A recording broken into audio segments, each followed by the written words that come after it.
Assalamualaikum warahmatullahi wabarakatuh.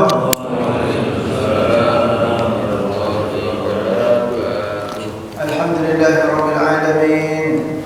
Nahmadullah ala ni'amihi bi jami'i mahamidihi wa nuthni alayhi bi alaihi fi bari'il amri wa a'idihi wa nashkuruhu ala wafiri ata'ihi wa rufidihi ونعترف بلطفه في مصادر التوفيق وموارده وأشهد أن لا إله إلا الله وحده لا شريك له وأشهد أن محمدا عبده ورسوله لا نبي بعد اللهم صل وسلم وبارك على نبينا محمد وعلى آله وصحبه أجمعين أما بعد فقال الله تعالى في القرآن الكريم أعوذ بالله من الشيطان الرجيم بسم الله الرحمن الرحيم فتعالى الله الملك الحق ولا تعجل بالقرآن من قبل أن يقضى إليك وحيه وقل ربي زدني علما وقل ربي زدني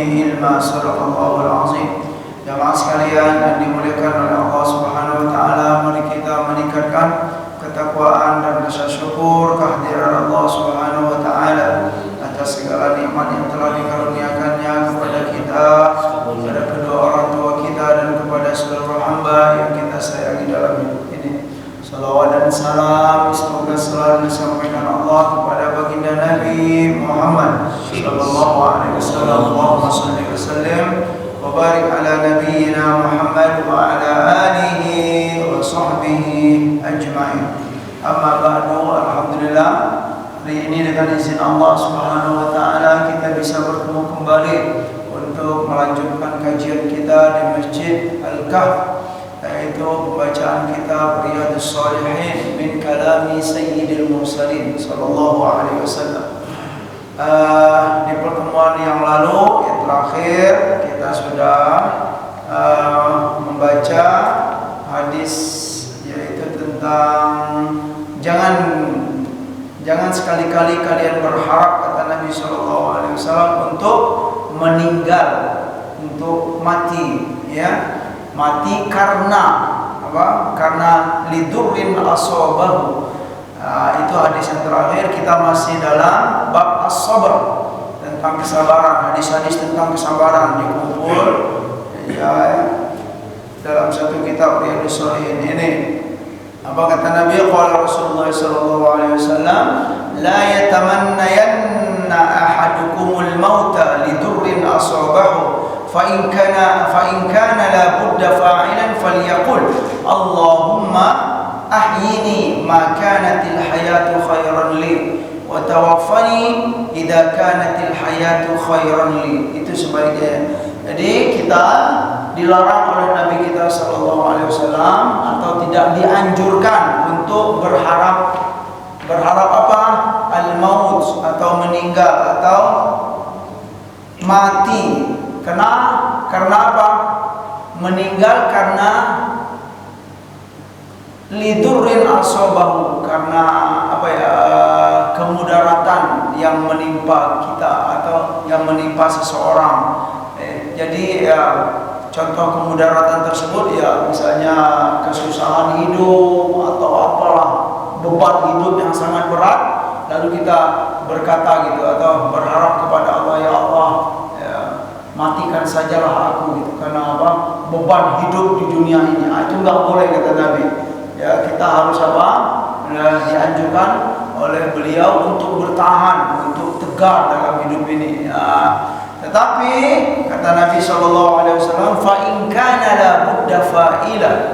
Ya, kalaupun memang harus untuk berbuat begitu, mungkin apa? Ya, beban itu terlalu berat gitu Pak ya. Kalaupun apa sepertinya agak terpaksa untuk berucap begitu. Nah, apa kata beliau?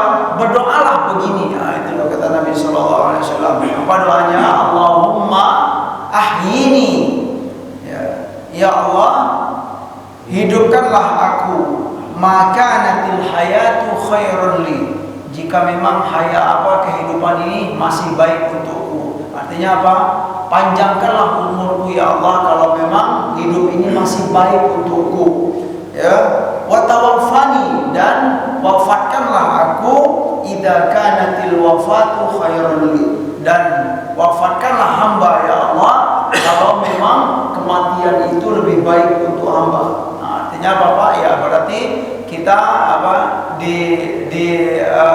anjurkan oleh Nabi Shallallahu Alaihi Wasallam ya berharap untuk hidup kalau memang hidup ini masih ada kebaikan untuk kita Pak.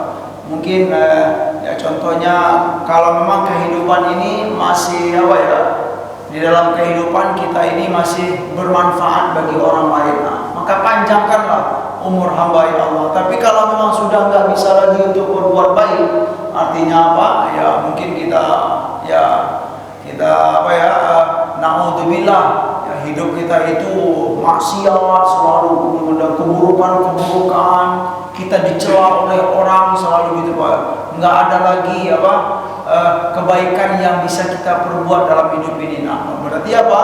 Kematian itu lebih baik bagi kita. Ya, kalau memang kematian itu lebih baik ya Allah, maka wafatkanlah hamba gitu. Itu yang diajarkan oleh Nabi kita Sallallahu Alaihi Wasallam. Ya, jemaah sekalian yang dimuliakan oleh Allah Subhanahu Wa Taala, hadis hari ini Bismillahirrahmanirrahim. Wa an Abi Abdillah Khabbab ibn al-Arad ya radhiyallahu anhu qala, beliau berkata, Khabbab ya radhiyallahu anhu beliau berkata, syakauna ila Rasulillah sallallahu alaihi wasallam wa huwa mutawassidun burdatan lahu fi dhillil ka'bati faqulna ala tastansiru lana ala tad'u lana faqala qad kana man qablakum yu'khadhu ar-rajulu fayuhfaru lahu fil ardi fayuj'alu fiha thumma yu'ta bil minshari fayudau ala ra'sihi fayuj'alu nisfaini wa yumshatu bi amshatil hadidi ma duna lahmihi wa 'azmihi ma yasudduhu dhalika 'an dinihi wallahi la yutimmanallahu hadal amr hatta yasira ar-rakibu min Sana'a ila Hadramaut la yakhafu illa Allah wa dhi'ba ala ghanamihi walakinnakum tasta'jilun. Rawahu Al-Bukhari wa Ahmad. Jemaah sekalian yang dimuliakan oleh Allah Subhanahu wa taala. Di sini dari Khabbab, beliau menyampaikan sebuah kisah kejadian yang terjadi di masa beliau bersama Rasulullah SAW dan para sahabat yang lain. Apa kata Khabbab ini? Syakauna ila Rasulillah SAW. Suatu hari kami menyampaikan syakwa. Syakauna itu ya kami menyampaikan syakwa. Syakwa itu ya pengaduan atau keluhan kepada Nabi kita SAW. Ketika itu wa huwa mutawassidun ya burdatan lahu fi dhillil ka'bati. Ketika itu Rasulullah sedang mutawassidun itu Pak ya kayak menyandar lah di samping Ka'bah. Nah, dan ketika itu beliau pakai burdatan lahu, pakai kain ya untuk berselimut lah, burda namanya Pak ya. Lagi nyandar di samping Ka'bah Rasulullah SAW. Khabbab dan para sahabat syakau. Syaka yashku itu mengeluh, mengeluh menyampaikan keluhan kepada Nabi SAW. Apa kata kami? Faqulna, lalu kami berkata kepada Nabi, wahai Nabi, tidakkah baginda minta pertolongan kepada Allah untuk kami, untuk kita saat ini ya wahai Rasul? Berarti bisa dipahami hadis ini terjadi ketika Bapak di awal-awal Islam dahulu ya. Pertama-tama dakwah Islam di kota Mekah susah, penindasan kepada para sahabat, wah macam-macam Pak. Jadi Khabbab ini termasuk sahabat yang apa? Yang menyampaikan keluhan kepada Nabi sallallahu alaihi wasallam. Wahai Rasulullah, tidakkah baginda minta tolong kepada Allah untuk kita ini? Wahai Rasul, ya karena apa? Keadaan kita sedang berat, susah sekali di awal-awal Islam dahulu, ya, penindasan demi penindasan. Ala tad'u lana, juga kata beliau, tidakkah baginda berdoa kepada Allah untuk kita, keadaan kita saat ini? Sudah pastilah Rasulullah SAW gitu kan, sedih melihat keadaan para sahabat. Tetapi ternyata yang diinginkan oleh Nabi SAW bukan untuk iya, aku akan berdoa kepada Allah semoga yang berbuat jahat kepada kaum muslimin dihancurkan oleh Allah. Ternyata bukan begitu, Pak. Ya, ternyata Rasulullah SAW menguatkan, ya, para sahabat yang memang berada dalam keadaan tertindas pada waktu itu. Apa kata Nabi SAW? Faqala qad kana man qablakum, wahai sahabatku sekalian, ketahuilah, qad kana man qablakum, sungguh telah terjadi kepada kaum-kaum sebelum kita. Gitulah, qad kana man kana qablakum, ya, sungguh telah terjadi kepada kaum-kaum sebelum kita. Dan mana kaum-kaum sebelum kita ini adalah siapa, Pak? Kaum seorang kaum bagi Rasul. Artinya apa? Orang-orang yang mengikuti jalan Rasulnya. Berarti Nabi Musa, kaum Nabi Musa, Nabi Isa yang taat kepada Nabi Isa. Begitu juga dengan kalian saat ini, kata Nabi SAW. Rasulullah berarti siapa kaumnya? Para sahabat dan orang-orang yang mengikuti Rasulullah SAW. Bagaimana keadaan mereka? Kata Nabi SAW, yu'khadur rajulu fayuhfaru lahu fil ardi fayuj'alu fiha. Itu gambarannya seorang laki-laki yu'khadu. Yu'khadu itu kayak diculik gitu loh, Pak, ya, diambil. Yu'khadu, kemudian fayuhfaru lahu fil ard, ya, kemudian digali, ya, lubang digali, kemudian yang diculik itu dibenamkan. Begitulah gambaran, ya, perlakuan orang-orang yang tidak suka dengan kebenaran, ya, atau kaum-kaum yang membenci kebenaran tersebut. Nah, kepada orang-orang yang mengikuti jalan kebenaran, mengikuti jalan Rasulullah Subhanahu wa taala, begitu perlakuan mereka. Mereka diambil kemudian dibenamkan ke tanah, apa, ya, fayuj'alu fiha, dibenamkan. Itu contoh. Yang kedua kata Nabi, tsumma yu'ta bil minsyari fayudhu ala ra'sihi fayuj'alu nisfaini. Nah, ini cara yang kedua.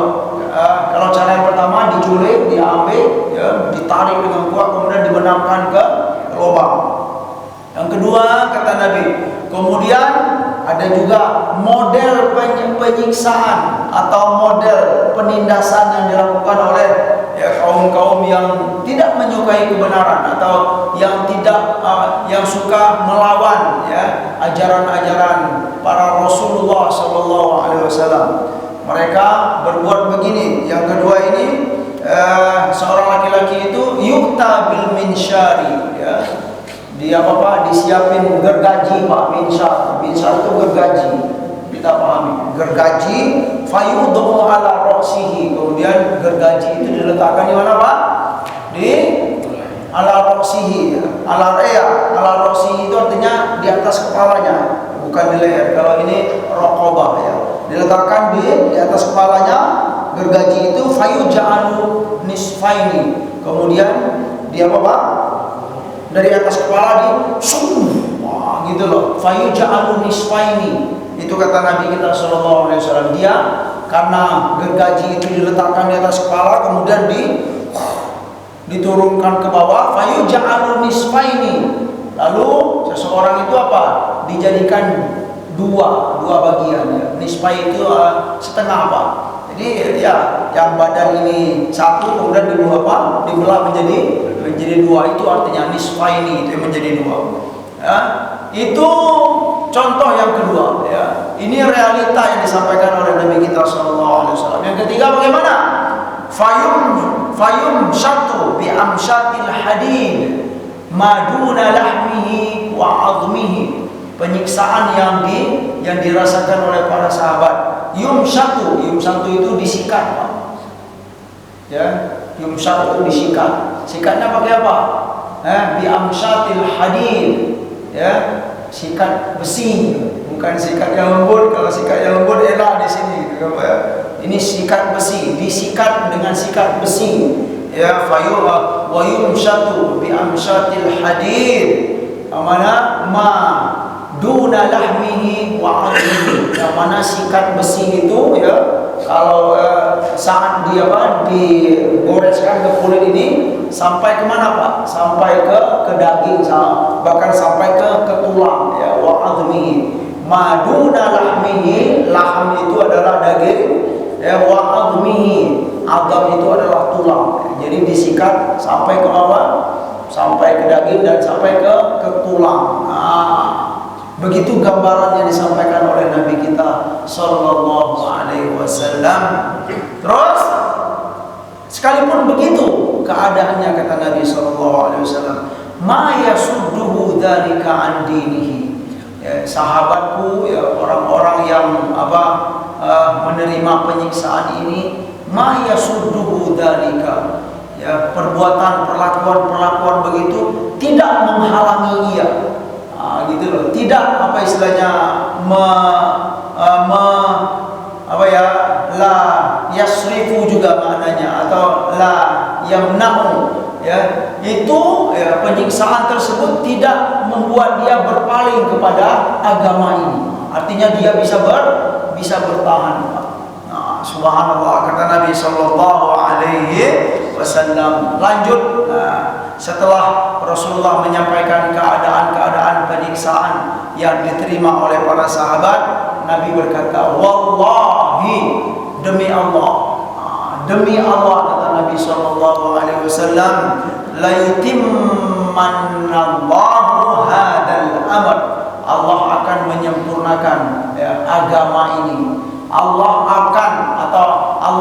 pasti akan menyempurnakan agama ini, atau maknanya Allah pasti akan menyempurnakan dakwah ini, atau pemahaman lainnya, Allah pasti akan selalu membela, gitu loh, Pak, ya, dakwahku ini, ya, sampai kapanpun nantinya, gitu kan. Itu kata Nabi Sallallahu Alaihi Wasallam. Sekalipun, ya, perlawanan, ya, kemudian, ya, pencegatan itu dilakukan selalu, tetapi ingat, ya, Allah pasti akan menyempurnakan, Allah pasti akan membela agama ini, hatta yasirur raqibu min Son'a ila Hadramaut. Ini bahasa kiasan. Apa artinya? Secara lafaz, ya, dia bermakna hatta, sampai. Jadi demi Allah akan menyempurnakan agama ini sampai kapan? Sampai, kata Nabi Sallallahu Alaihi Wasallam, yasirur raqibu min Son'a ila Hadramaut. Sampai seorang yang berkendaraan itu berjalan dari mana, Pak? Min Son'a ila Hadramaut, dari Son'a ke Hadramaut. Nah, berarti Son'a dan Hadramaut itu negeri di Yaman, Pak. Sampai saat sekarang Son'a itu masih dipakai. Kata Son'a. Son'a itu adalah ibu kota Yaman. Ya, kalau tulisan Latinnya sana, gitu ya. Tapi kalau yang aslinya Son'a dipakai oleh Nabi, subhanallah. Berarti Nabi sudah tahu tentang kota Son'a itu. Son'a, kata Nabi Sallallahu Alaihi Wasallam. Dan Hadramaut itu juga, masya Allah, ya. Mungkin kita di Indonesia ini sudah sering mendengar Hadramaut. Dari Son'a dan Hadramaut itu lumayan jauh. Memang kalau Son'a itu ibu kota Yaman, kalau Hadramaut itu jauh, Pak. Mungkin sekitar berapa ya, 5 jam 7 jaman gitu ke atas gitu ya, dari Son'a ke Hadramaut. Itu maksudnya apa di sini ya? Nah, ini realita Rasulullah ngasih ini apa contohnya. Fa'ata Al-Aqra bin Habis mi'atam minal ibil. Yang pertama, Rasulullah memberi seseorang yang bernama Aqra bin Habis. Berapa diberi oleh Nabi Pak? Mi'atam minal ibil. Mi'ah itu 100 onta. Aqra, kamu ambil 100 onta, kata Nabi. Wah, 100 onta apa? Berapa duit itu? Katakanlah satu onta itu 50 juta kali 100, ya Pak ya, dikasih oleh Nabi. Nah, kamu ya, jatah kamu wahai Aqra 100 onta. Yang kedua, wa ata Uyainah bin Hisn mithla dalika. Uyainah bin Hisn dapat jatah sama dengan seperti Aqra, dikasih oleh Nabi 100 onta juga, mithla dalika, sama ya, 100 onta. Wa ata nasan min asyrafil Arab. Lalu Nabi juga memberi qismah ini ya, qismah itu jatah lah kalau bahasa kitanya, bagian-bagian. Siapa yang diberi oleh Nabi berikutnya? Asyrafil Arab ya, asyraf itu pembesar-pembesar, tokoh-tokoh apa Pak, ketua-ketua kabilah ya, ketua apa, kepala-kepala suku yang ada di negeri Arab sana. Wa atharuhum yawma idzin fil qismati. Dan setiap tokoh kabilah itu diberi oleh Nabi cuman berbeda-beda Pak. Ini gede gitu kan, ini agak kurang sedikit, ini gede, ini kurang, nah begitulah, enggak sama rata. Nah itu loh. Nah ketika itu faqala rajulun, melihat realita itu ada seseorang berkata, nyeloteh gitu loh Pak ya, kayak kritikan kepada Rasulullah SAW. Apa kata dia? Wallahi inna hadhihi qismatan ma udila fiha. Demi Allah, kata seseorang ini Pak, ini pembagian gak adil. Oh gitu loh, gak adil ini pembagian, kata dia. Ya seolah-olah dia itu apa Pak, mencela perbuatan Nabi kita Sallallahu Alaihi Wasallam. Ini pembagian gak adil ini, kata dia. Wa ma urida fiha wajhullah. Ini pembagian bukan karena mengharap ridho Allah juga ini, katanya. Kasar sekali dia apa berucap ya. Faqultu, lalu aku berkata, siapa aku berkata ini Pak? Ibnu Mas'ud. Melihat realita itu ya, Ibnu Mas'ud berkata, wallahi la ukhbiranna Rasulullah sallallahu alaihi wasallam. Demi Allah pula kata Ibnu Mas'ud, aku akan memberi kabar kepada Rasulullah apa yang kamu lakukan ini, apa yang kamu ucapkan ini, kata Ibnu Mas'ud. Fa'ataituhu fa'akhbartuhu bima qala. Lalu aku datang betul kepada Rasulullah SAW dan aku sampaikan berita ini kepada beliau. Ya, apa yang disampaikan oleh siapa tadi Pak? Seorang laki-laki tersebut. Qala fataghayyara wajhuhu hatta kana kasirfi. Ketika aku sampaikan ya, apa yang diucapkan oleh seorang laki-laki ya, perkataan yang kasar tadi, ini bukanlah pembagian yang adil. Pembagian ini bukan mengharap ridho Allah. Itu disampaikan oleh Ibnu Mas'ud kepada Rasulullah SAW. Ketika disampaikan, Ibnu Mas'ud melihat wajah Nabi kita SAW berubah Pak. Fataghayyara wajhuhu hatta kana kasirfi. Agak berubah sedikit wajah Rasulullah SAW, seolah-olah ya kayak itu Pak ya, tersinggung lah gitu loh Pak, agak sedih gitu loh, atau agak penampilan begitulah ya. Rasulullah sedikit ya merasa tersinggung atau sedikit mau marah gitu Pak. Tetapi ya tidaklah gitu kan Rasulullah SAW. Kemudian lalu ya Rasulullah berkata menjawab pernyataan tersebut. Faman ya'dilu idza lam ya'dilillahu wa rasuluhu. Ya, kalau memang begitu kata Nabi, lalu siapa lagi yang bisa berbuat adil kalau Allah dan Rasulnya tidak adil, kata Nabi. Ya berarti apa?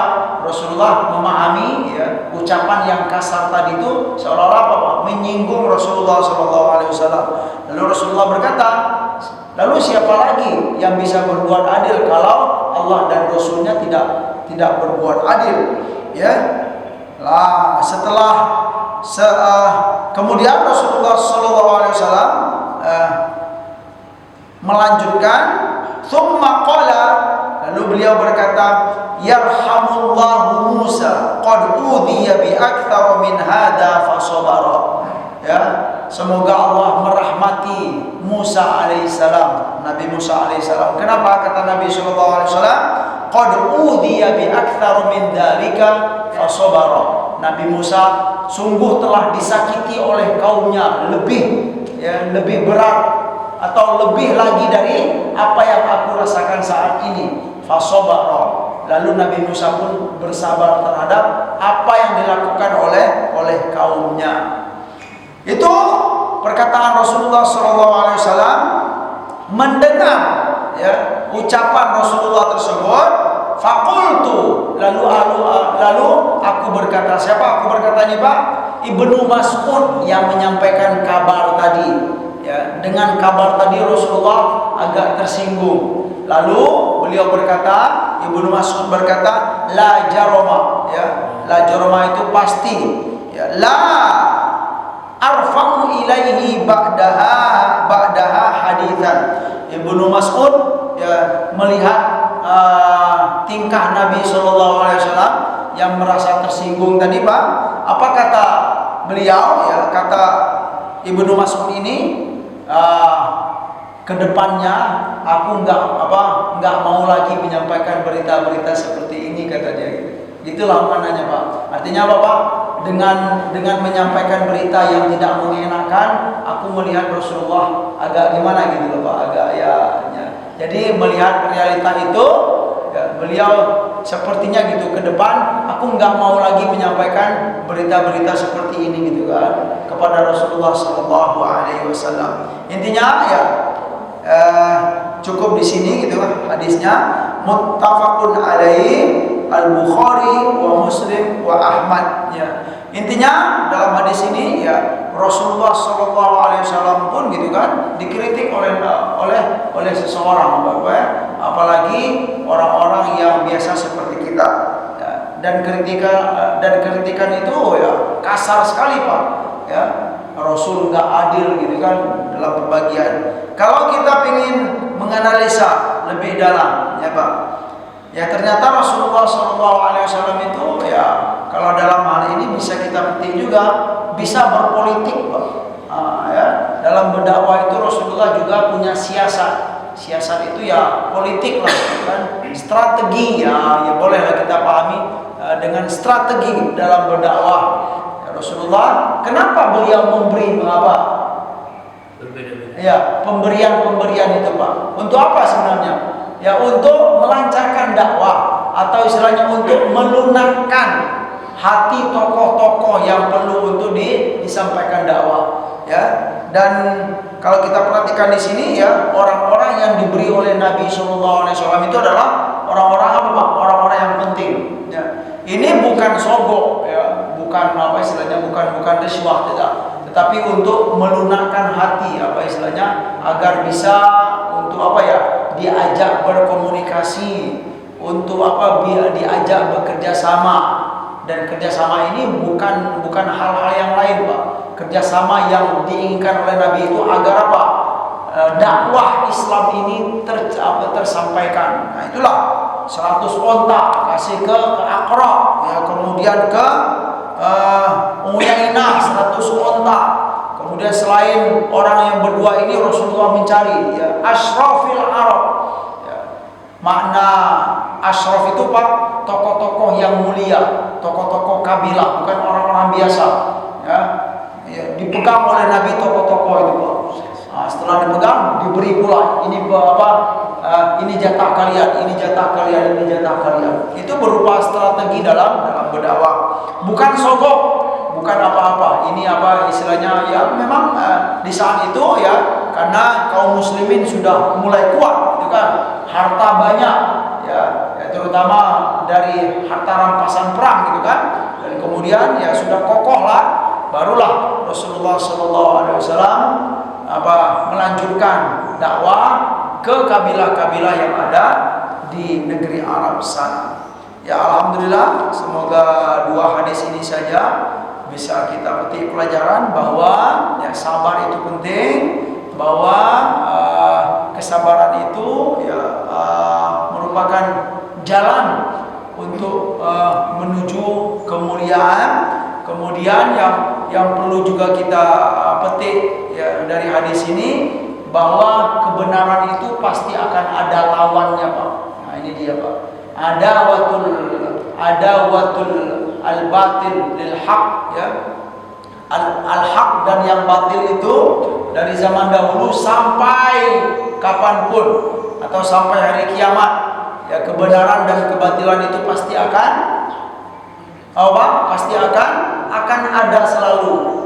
Dan istilahnya pergesekan antara kebenaran dan kebatilan itu nggak bisa kita hindari, ya dimanapun dan kapanpun kita berada.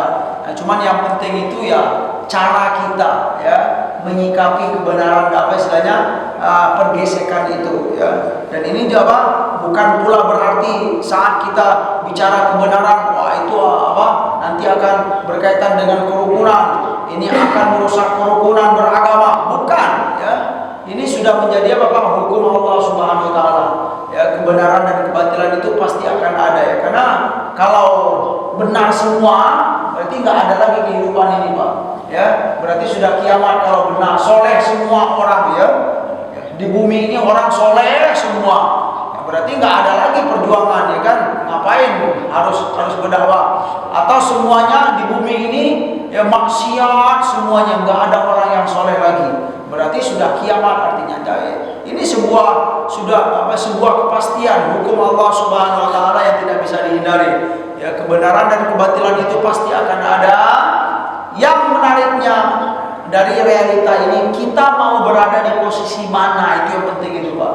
Ya, mau berada di posisi kebenaran atau kebatilan, gitu saja pilih, gitu kan. Kalau kebenaran berarti kita berada di jalan para nabi dan rasul, gitu loh. Kalau kita memang sengaja memilih saya akan berada di jalan kebatilan, berarti ada resiko-resiko yang akan dihadapi, dan semuanya itu sudah ada, ya, disampaikan dalam Al-Quran, dalam hadis Nabi Sallallahu Alaihi Wasallam. Jangan sampai salah milih.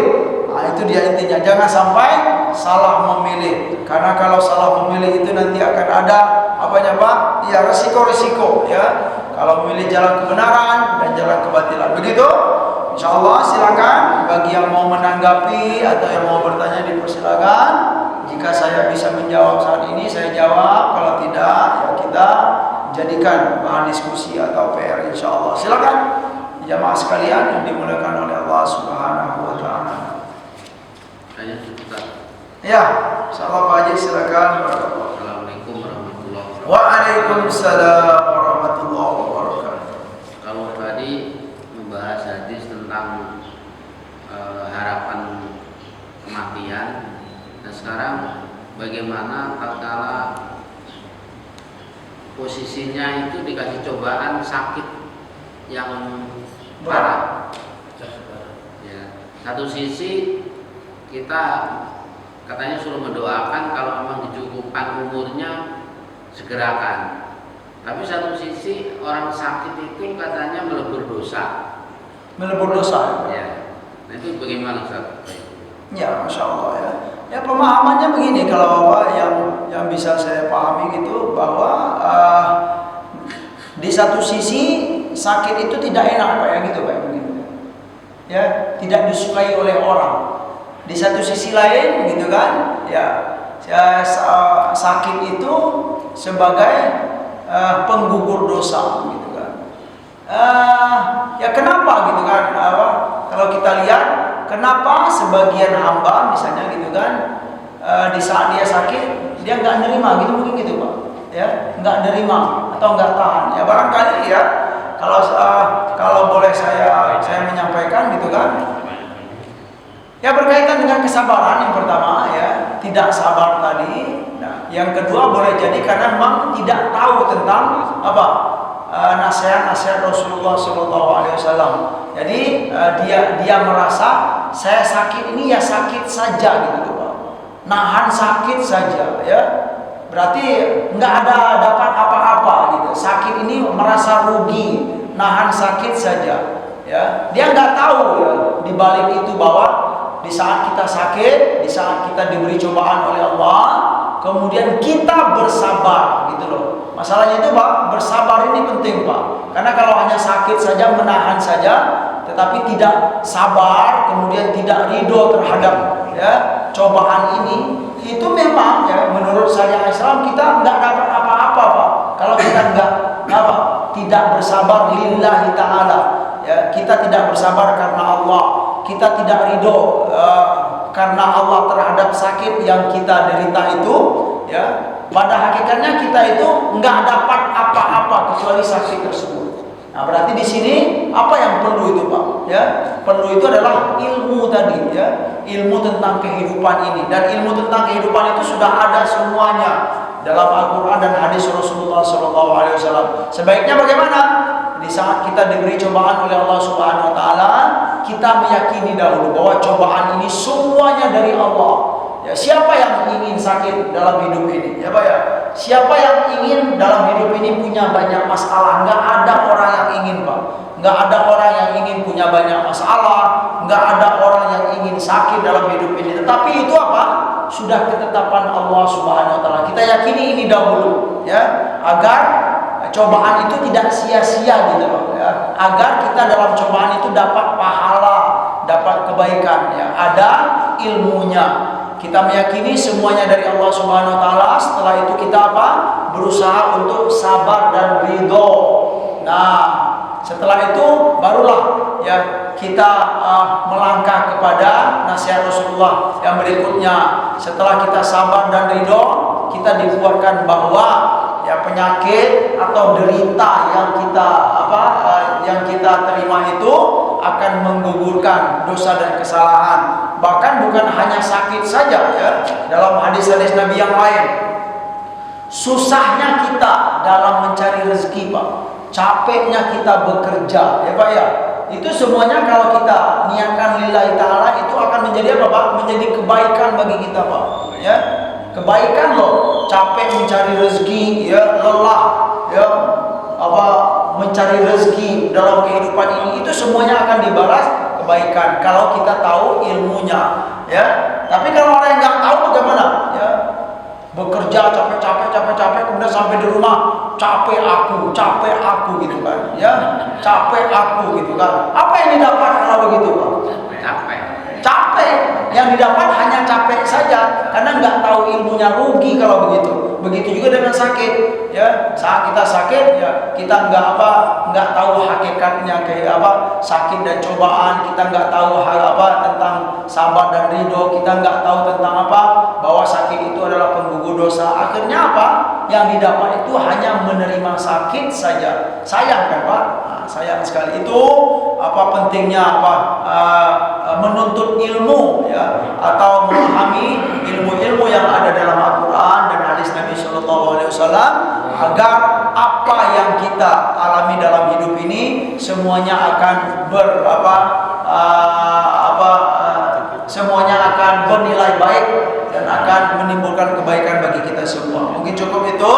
Semoga bermanfaat terutama bagi kami yang menyampaikan dan buat kita semua yang mendengarkan. Subhanakallahumma wa bihamdika asyhadu an la ilaha illa anta astaghfiruka wa atubu ilaik. Wa sallallahu ala nabiyyina Muhammad wa ala alihi wa sahbihi wa sallam. Wa akhiru da'wana